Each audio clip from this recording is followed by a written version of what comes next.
my father was a child in the Budapest ghetto in a basement. And, my father had his bar mitzvah in the ghetto.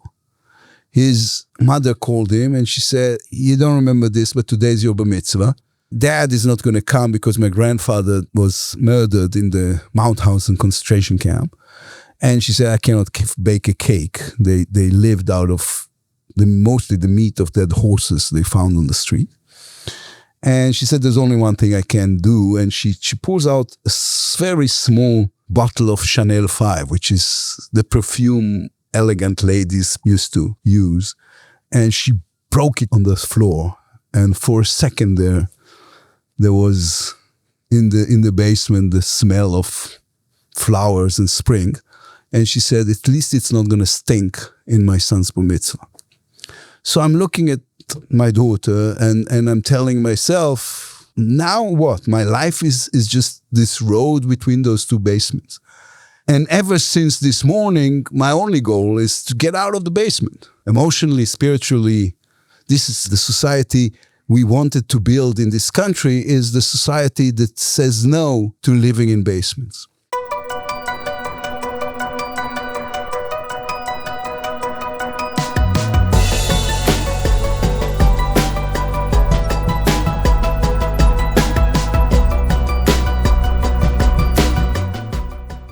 It's 12:30 p.m. on Sunday, March 9th here in New York City. It is 6:30 p.m. on Sunday, March 9th in Israel.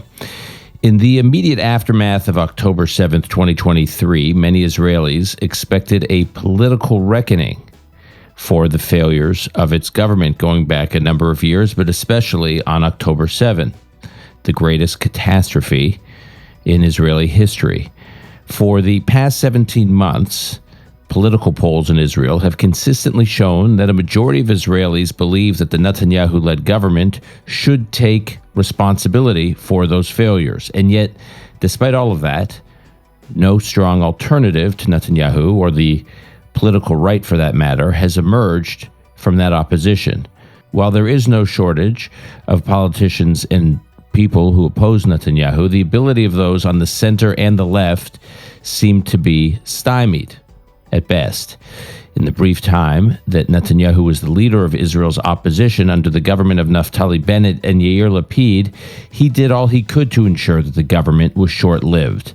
Today, a number of Israelis that I speak to wonder where the opposition has gone. And so we wanted to ask the leader of that opposition, Yair Lapid, what does the Zionist opposition stand for? And why has it been slow to be able to create an event that could replace this government? Yair Lapid joins us today from Tel Aviv. Yair, good to be with you. Hi, Dan. Is it okay if we start by me disagreeing completely with everything you've just said? Of course. Go ahead. Okay. So what is really happening is that the government is glued to its seats by desperation. In every poll that in the last 17 months, if there is an election in Israel, they will lose in an avalanche way. So this is why they're saying, we'll do everything in our power, and they have the power, they have the votes in Knesset to make sure there will be no election. Now, the fact of the matter is, if there will be an election, the majority of those people will be out of politics. And you're right, this is because the people of Israel are blaming them for what happened on October 7th and since. Now, on the other hand, if there is no opposition, how come they are losing in every poll? There's always a gap between the political arena and the way real people in real life feel. There are two things I will have to disagree with. You said when Netanyahu was the leader of the opposition and I was prime minister, that he did everything in his power.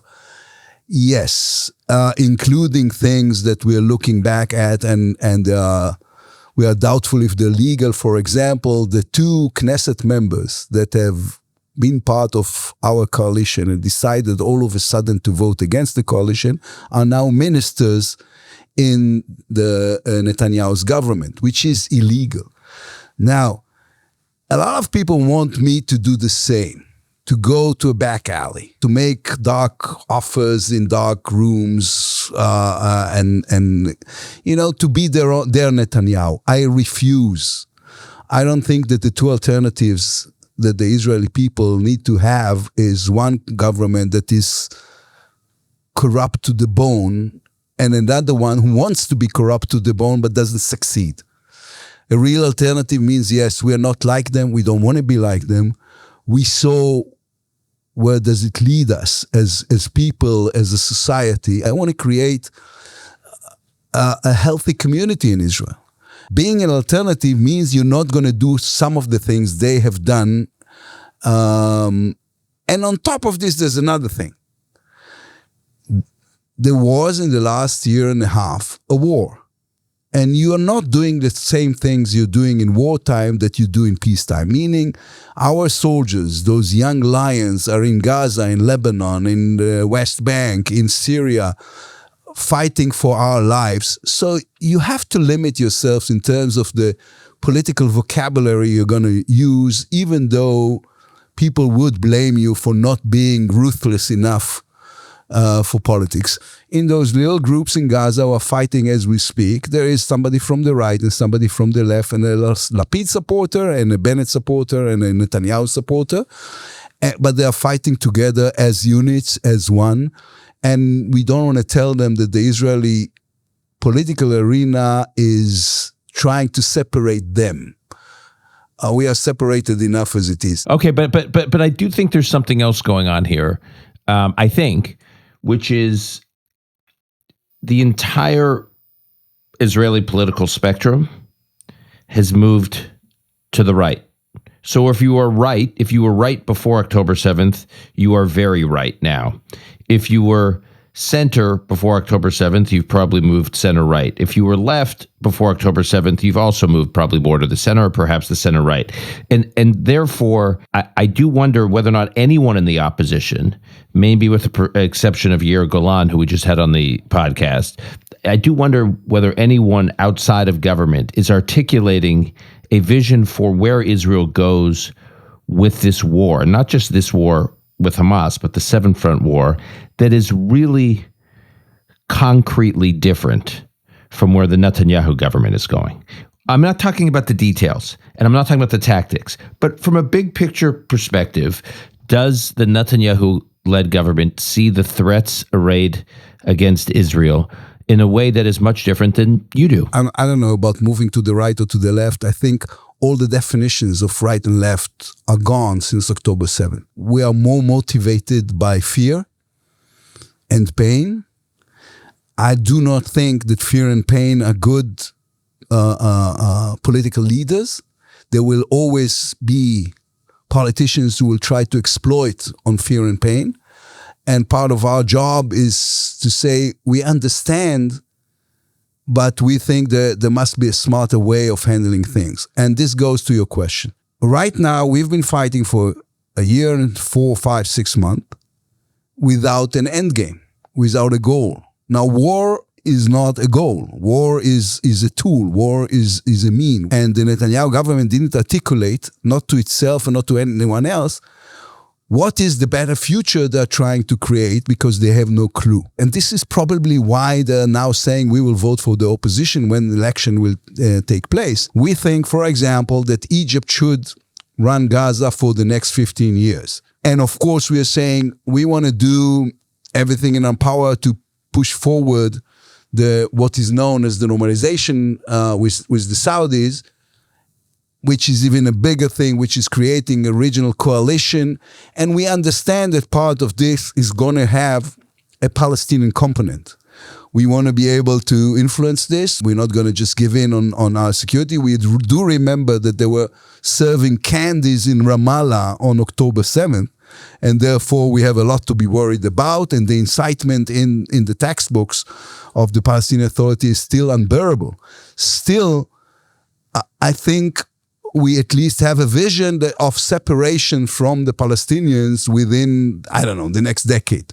It's not going to happen tomorrow, 5 years from now, 6 years, but we need to make sure we're not taking steps that will prevent this from happening forever, because I think even if we believe that there is no such thing as the end of conflict, even running this conflict or handling this conflict, we'll be better off doing this through the reality of separation from the Palestinians, not trying to live with them forever, not let alone annexing them and being in charge of 5 million Palestinians who hates us. So there is a vision.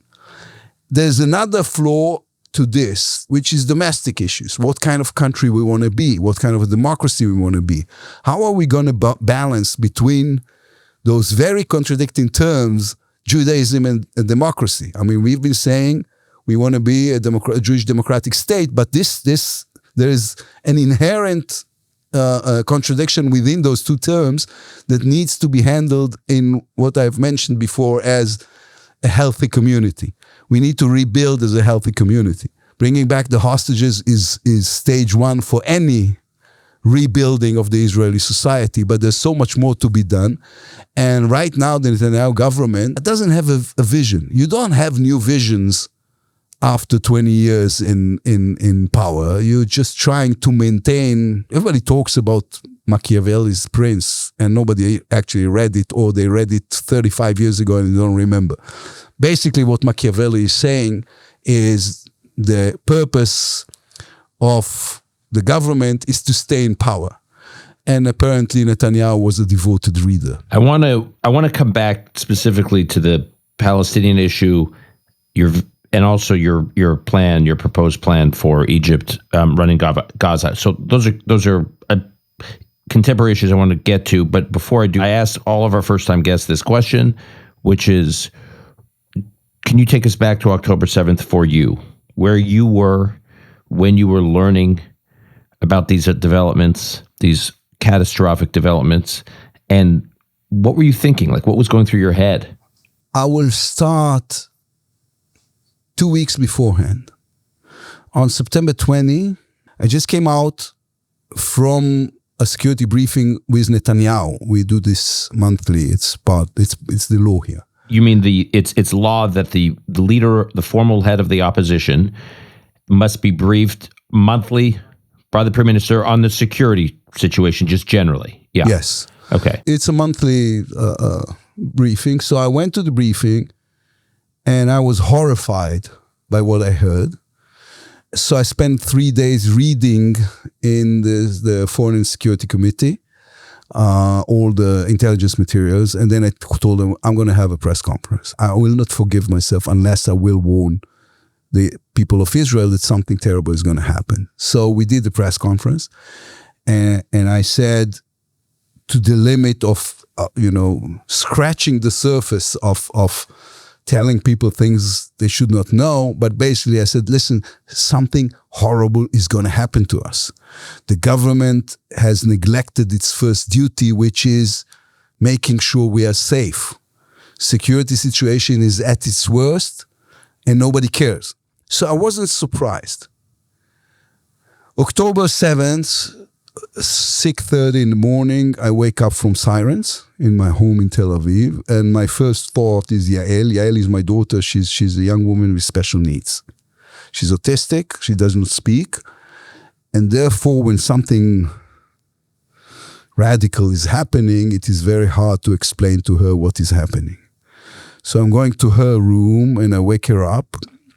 She's upset, and I'm taking her down to the basement, which is both my study and the shelter. The mamad, like your shelter to protect for where you're supposed to go when there's sirens, potential missile attacks. Yeah, and of course my wife comes with us, and I have security outside my house, so they come in and they're with us in the shelter. There were 3 of them, and then there's sirens and explosions, and you can hear the whistling of rockets, and then the crash. I don't remember being scared, but I was alert, I assume is the word, and phone calls come in all the time. So it's the military secretary of the prime minister's calling me and said, well, we have to meet later on today. I said, yes, tell the prime minister I will meet him. Let's schedule it. And we scheduled it for 4:30. And I got quite a few phone calls from parents who called me out of desperation, didn't know how to call. And they said, we lost connection with our children. Some of them never got the connection back. These are kids who went to the Nova party and other places. I have another phone call. I have a Knesset member who lives in Sderot behind the police station that was occupied by Hamas. So she's calling me and she's whispering. She says, yeah, we have terrorists outside our house. They're shooting. And she has a daughter in Kfar Aza, in one of the kibbutzim that were invaded. And I'm telling her, stay with me on the phone. Let's talk about. And at one point or another, I'm looking around me and my daughter is gone. So I'm going up to the kitchen. The security says, you cannot leave the shelter. I said, I don't care. I'm going up to the kitchen. I find her, she had her headphones on like we are now, right now. And even though they were on, I could hear because she was playing in maximum volume the same song over and over again. Funnily enough, it was, it's a small world after all, they do in Disney parks. So she's disconnecting. All I want is to hug her, but autistic people do not like hugs.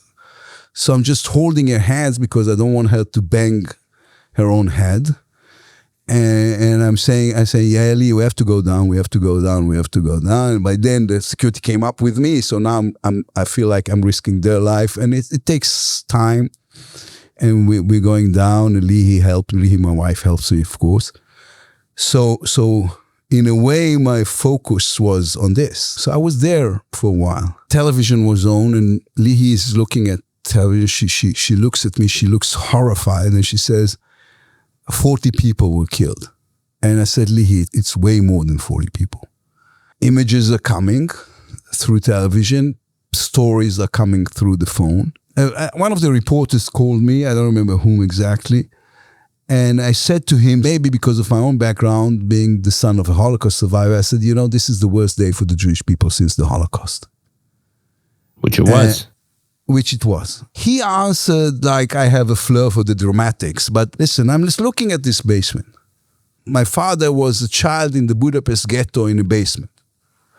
And the fact that nobody came, for years, they're in the basement waiting for the Russians to rescue them or to free Budapest. And then you're back at it. And then I'm back at it. Right. And, my father had his bar mitzvah in the ghetto.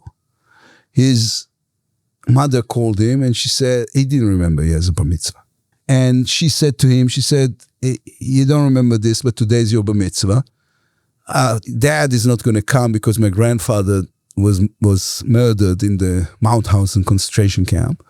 And she said, I cannot bake a cake. They lived out of mostly the meat of dead horses they found on the street.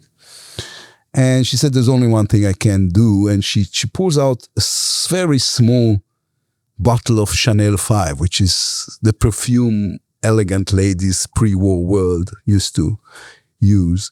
And she broke it on the floor, and for a second there was in the basement the smell of flowers and spring, and she said, at least it's not going to stink in my son's bar mitzvah. So I'm looking at my daughter and I'm telling myself, now what? My life is just this road between those two basements. And ever since this morning, my only goal is to get out of the basement. Emotionally, spiritually, this is, again, a healthy society. The society we wanted to build in this country is the society that says no to living in basements. So this is the way This is the way you were processing the day. And then later in the day, you met with the prime minister? Yeah, I met at 4:30 with the prime minister. I said to him, I said, listen, we have to have an emergency government. Get rid of Ben-Gvir and Smotrich and all those people who just want us to kill and be killed forever. And we will create the two big parties of Israel, an emergency party. I will bring the rest of the centrists, center-right, center-left parties, because we have to deal with it together. And he said no. He said, I'm not getting rid of Ben-Gvir and Smotrich. If you want to join them, join them. I said, listen, I'm not going to argue with you. I'm going to have a press conference and I'm going to offer this. And it's up to you from now on. And I had, I think at 6:30, I had a press conference and I said, I think we have to have an emergency government. The people of Israel must unite now. All differences should be put aside. And I'm calling upon the Prime Minister to do this. And he never returned to me. And 4 or 5 days later, Benny Gantz has decided to join the government with Ben-Gvir and Smotrich. And I think 7 or 8 months later, they left the government saying, well, maybe Lapid was right. This couldn't have been the real answer to what the country needed. Why couldn't you have joined with Ben-Gvir and Smotrich in the government? I mean, I know you think it was suboptimal for all the reasons you lay out, but I mean, you probably still could have contributed in a meaningful way. When Menachem Begin joined Levi Eshkol's government when the Six-Day War began, my understanding is it wasn't conditional. I'll join the government if. It was, we're at war. This is an existential threat to our country. I'm going to stand shoulder to shoulder with you, and we're going to get to work. A part of what is fundamentally wrong with the current government is the fact that it is legitimizing Jewish fascism. Jewish fascism shouldn't be legitimized. And besides, at the time, Ben-Gvir, for example, is in charge not only of the entire police, but also of the army units, of the police working with the army. So he's going to run this entire force, military force, and Smotrich is going to run the Israeli economy during wartime, and we will not have a say on this. I've been in and out government since 2013. There is a way of handling things, especially during crisis. These people are not the right people to lead the people of Israel in time of war, in time of sorrow. Look at the way they're preventing now the return of the hostages, the hostage deal. Saying out loud, well, this is not the most important thing. The most important thing is the continuation of the war, and the purpose of the war is the war. So I didn't want to be, and I don't want to be, just the camouflage for the global community that this is a functional, sane government when it's not. Immediately after October 7th, the government outlined its objectives in the war to destroy Hamas and to get the hostages back. And that means destroy Hamas militarily, and it means destroy Hamas's governing capabilities, prevent it ever from being able to reassert any kind of control over Gaza again. Destroy Hamas, hostages back. Do you think both of those goals are achievable? Destroying Hamas is going to take a lot of time.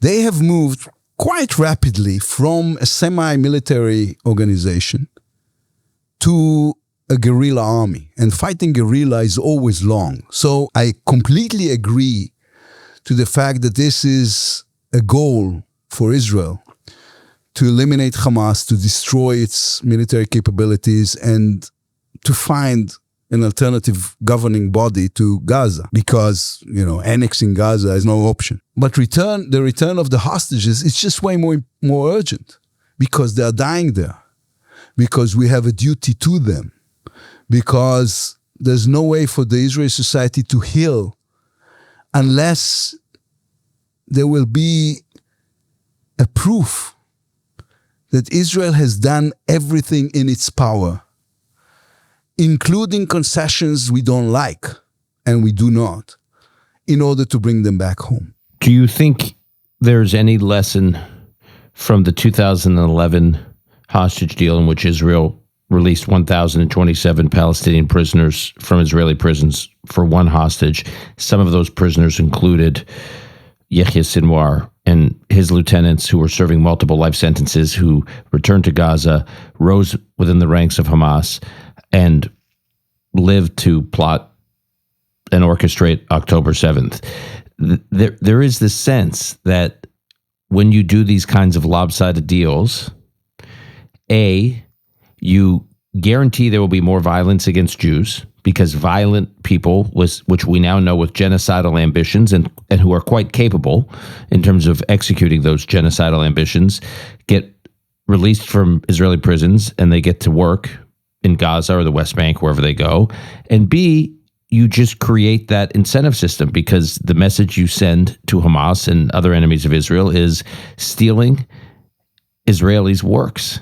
And it shouldn't be lost on anyone that there was one Gilad Shalit that was returned in 2011 only for, on October 7th, 250 plus Israeli hostages taken. The message is do more of this because it works. I was against the Shalit deal.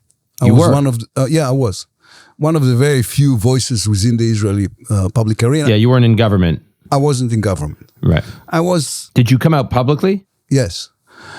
Well, let's stay on that for a second, because how did you, I want to use your own language that you just articulated quite movingly, that Israel can't leave anyone behind. So there was an opportunity to get Gilad Shalit back. Yeah, but this is apples and oranges. He's a soldier. He's a soldier, or he was a soldier. He's alive, of course.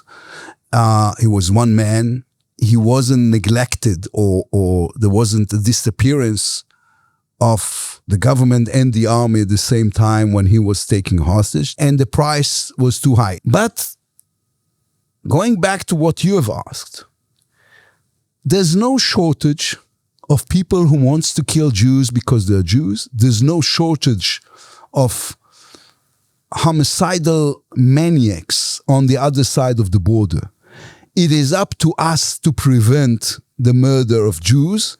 And this is why the state of Israel was established, because nobody came for the rescue to my dad on the Budapest ghetto. So now we have an Israeli army and an Israeli free state. And I keep telling people, listen, if you think about the fight against terror, against Hamas, against Hezbollah, against everyone, so there's always three things. There's motive, there is capabilities, and there's chance.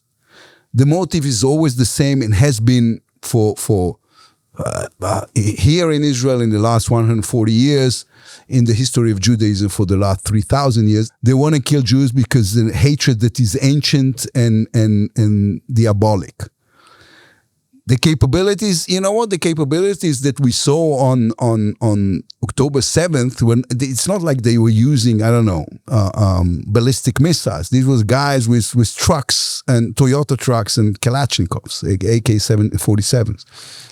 So the one thing that was left was chance. They looked at the Israeli society, they looked at the Israeli government, they looked at the Israeli army, and they said, this is our chance. So the government's duty is to make sure there will be no chance ever again. But this doesn't contradict the fact that the motive and the capabilities are going to be there, whether you released a lot of prisoners or not. Yes, we will have to release a lot of prisoners. Yes, those prisoners wants to kill more Jews, and it's our duty to prevent this from happening by killing them. But we have a greater duty, and the state of Israel will not heal unless the hostages are back home. I want to ask you about how you balance your role as leader of the opposition inside Israel, which, among other things, your job is to hold the government accountable, which means obviously being very critical of the government, and your role as a voice for Israel on the international scene.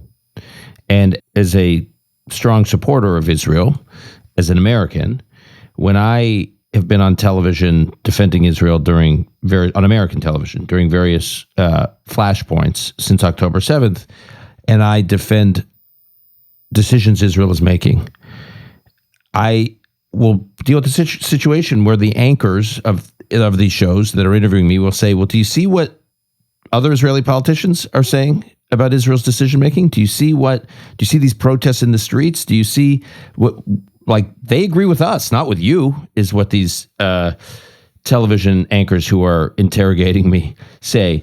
I just think for a lot of Jews like me in the diaspora, and it's in the United States, it's in the UK, it's Canada, it's Australia, it's all over the place, feel that striking this balance for Israeli politicians that may not be supportive of this government for the long run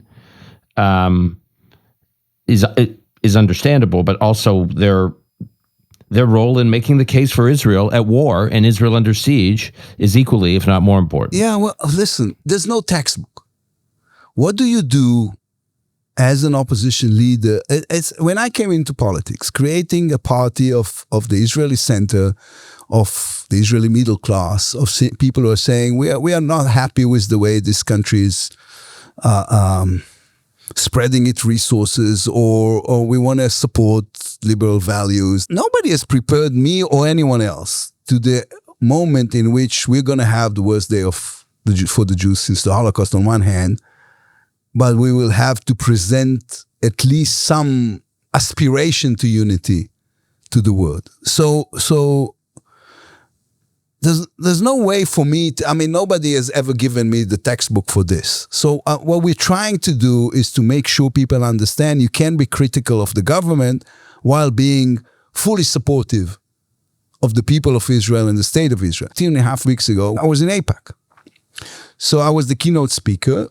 This is at the AIPAC conference in D.C. That's what you're referring to, where you and I got together. Yes. Yeah. There was one thing I said that I had no clue that people are gonna be responsive of or react to. Is I said this. I said, listen, I know you have some problems with extreme elements within the Israeli government, but I want to remind you, you can love the state of Israel even if you don't like the government of Israel. You can love the people of Israel even if you don't like the government. And it was amazing. It was the longest standing ovation in the speech. You could feel the relief. Listen, when Minister Amichai Eliyahu is saying we should nuke Gaza with the 2 million people who are living there, no one in his right mind is supposed to support this.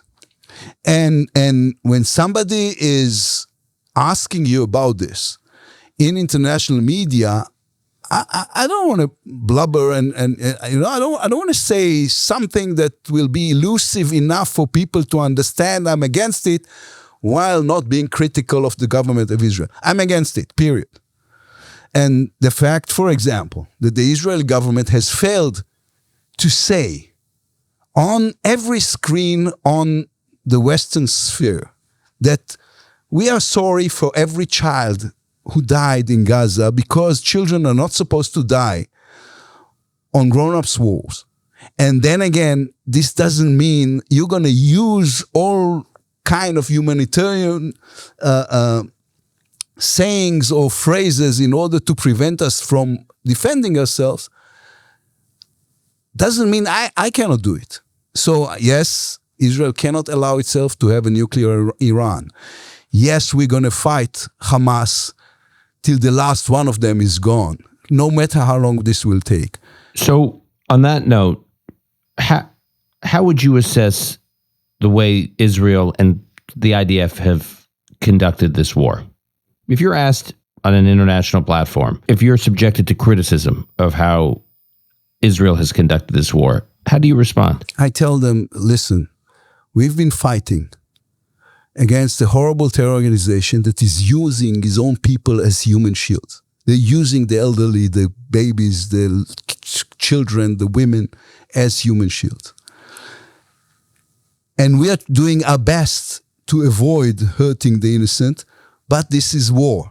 And if you take the statistics, talking about facts, Israel is hurting less people for such a dense populated area than any other army in the history of wars. If you make the comparison for, Mosul, the fight against ISIS in Mosul, you see the difference in the numbers. We're doing our best.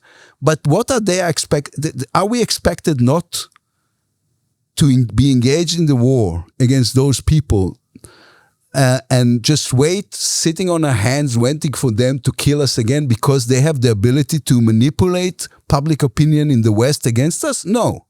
Yes, we are fighting for our lives. And when you're fighting for your life, then there will be Dresden in Germany, there will be Mosul, and there will be Gaza. Now, I refuse to apologize for protecting ourselves. And again, one of the problems is the fact that the Israeli government, for populist reasons, is refusing to acknowledge the pain of innocent people who are being hurt. I do not. So, and I think it's the right answer. I think it's the Jewish answer, to say every child who was killed there, and to say it and to mean it. Every child who was killed there, I feel for. But if I have to choose between our children and their children, I will do whatever is necessary to protect our children. I've heard you say a version of this. The Palestinians have agency in all of this. That they have to. Israel can't want peace with the Palestinians more than the Palestinians want peace. I guess, how is your thinking on that evolved? I'm curious what your thinking was during the Second Intifada, when Israel, offers under Ehud Barak a more generous deal to the Palestinians than has ever been offered. Basically offered them, the West Bank, Gaza, and most of East Jerusalem as its capital, and Arafat walks out of the deal. This is according to President Clinton at Camp David, and it's followed by some 140 terrorist attacks against Jews. To this day, I think Jews in Israel and around the world still don't understand what was happening. Like, what was that about? Israel made this generous offer, and then it was met with this response. And so, I guess, when you say the Palestinians have agency here, how far back does your thinking go on that? Is that a post-October 7th revelation, or is that something you have been feeling for some time? First of all, it goes back. This is way before October 7th. I had breakfast in 2013 or the beginning of 14. I had breakfast in Jerusalem with, at the time, Secretary of State John Kerry.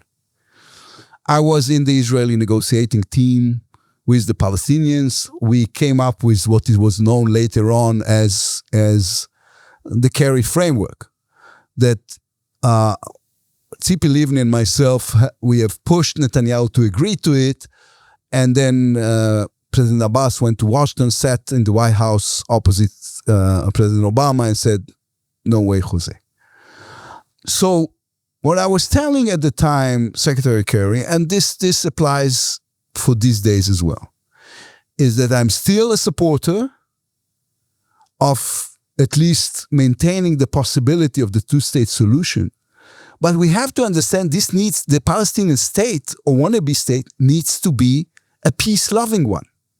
Can the Palestinians promise us that if they will have their own state, it will be a peaceful, peace-loving, fighting terror state, or it's just going to become another terror base as it happened in Gaza? One of the things people tend to forget about Gaza is that we left. We left Gaza in 2005. You know what? We left them with 3,000 greenhouses for them to start to build an economy for themselves. And they demolished the greenhouses and built training camps for Hamas and the Islamic Jihad. And a year later, when we left, the Palestinian Authority was there. And a year later, they have elected Hamas on the only free election in Gaza ever. And by the way, if you poll the Palestinian society today, in every poll made by the Palestinians, Hamas is still winning.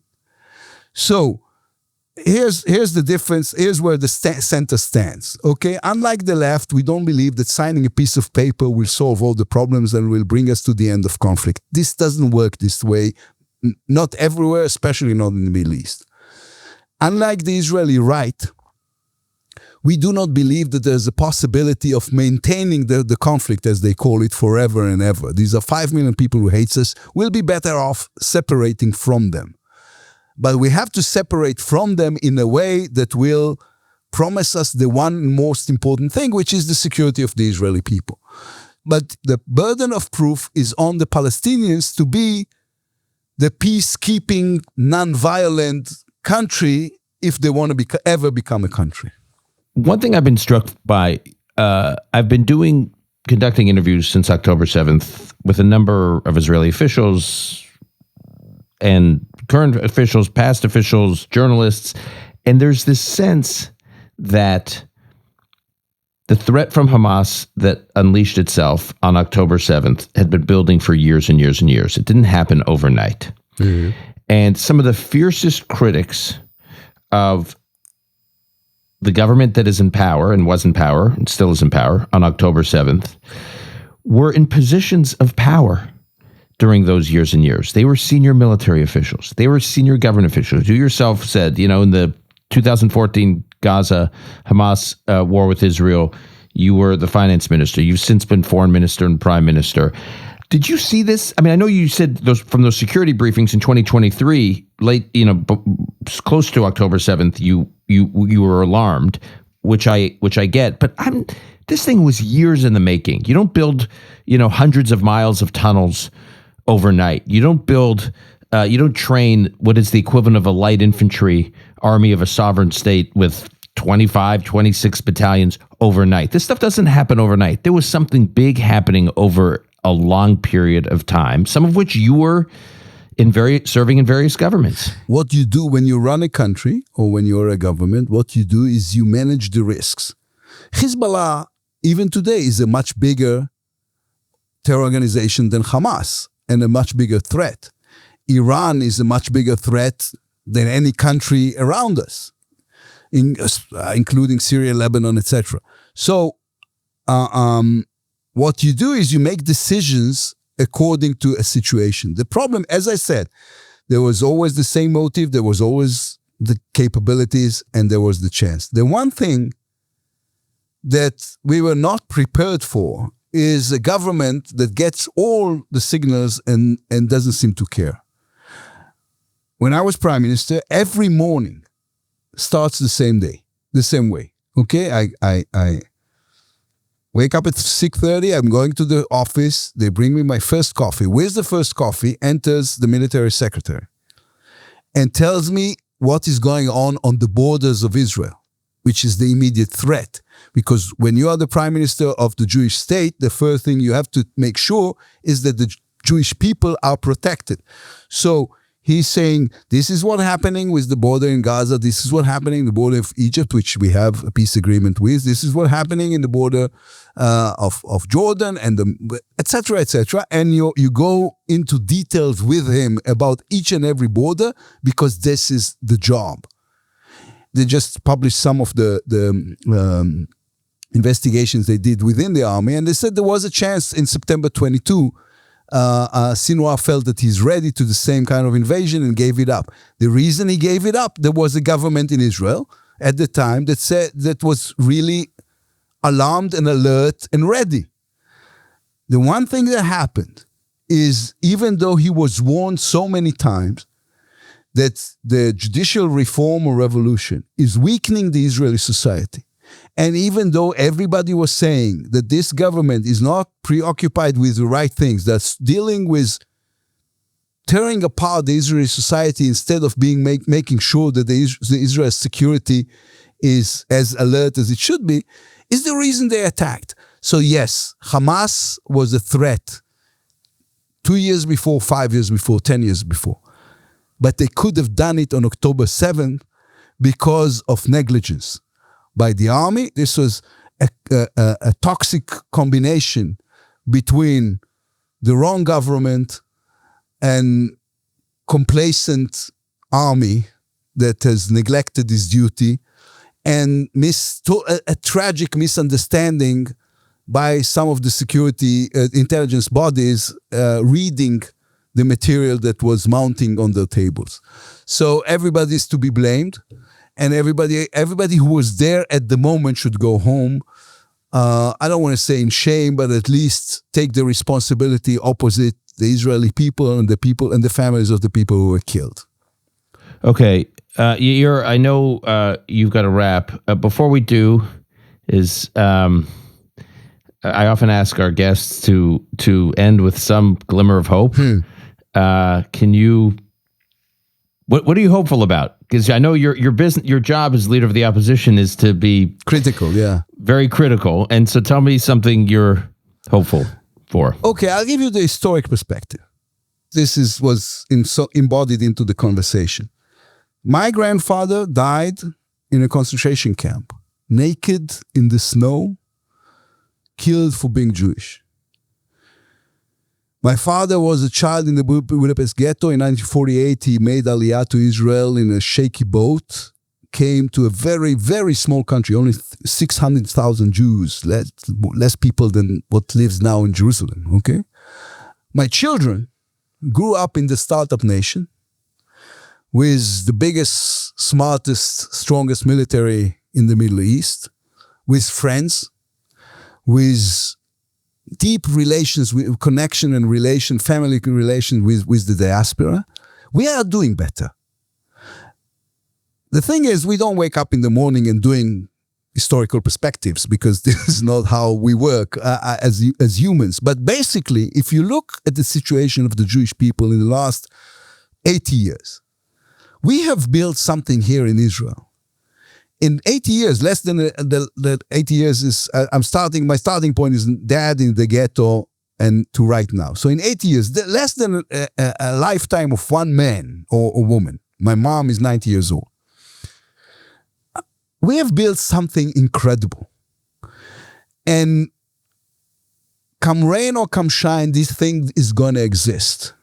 And it's going to exist because of what we share, not what separates us. And what we share is a very weird kind of smart and a national Jewish ability to revive, and an unbelievable, incredible ability to come from whatever ashes. Viktor Frankl, the famous Holocaust psychiatrist and author, he said, the circumstances are not, we cannot control. The one thing we can control is us within the circumstances. If I look at what happened in Israel in the last year and a half, it is unbelievable. With the worst possible government, with vicious, cruelest enemies in the world, we have revived as people, holding each other, working with each other, believing in each other in a way no other nation in history was able to pull. So, and these forces are there, and what we need to do now is communicate this to our brothers and sisters in the diaspora, because they feel for us, but they have to feel the good stuff as well. And then make this into a change in this country that is possible, probable, and will happen. All right. That is enough with the doom and gloom. Well, that's a good place to end. Yair Lapid, thank you for taking the time. Good to be with you as always. And I look forward to being in touch soon. Talk to you soon. Thank you, Dan. It was a pleasure. All right.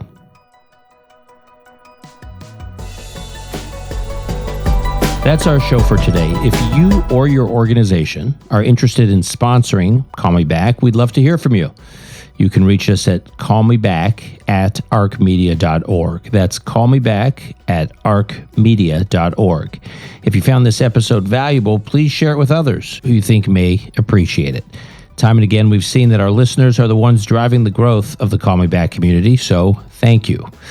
To offer comments, suggestions, sign up for updates, or explore past episodes, visit our website, arcmedia.org. That's arkmedia.org, where you can also find transcripts with hyperlinked resources, which will hopefully help you deepen your own understanding of the topics we cover. Call Me Back is produced and edited by Ilan Benatar. Additional editing by Martin Huergo. Arc Media's executive editor is Yardena Schwartz. Research by Gabe Silverstein. Our music was composed by Yuval Semo. Until next time, I'm your host, Dan Senor.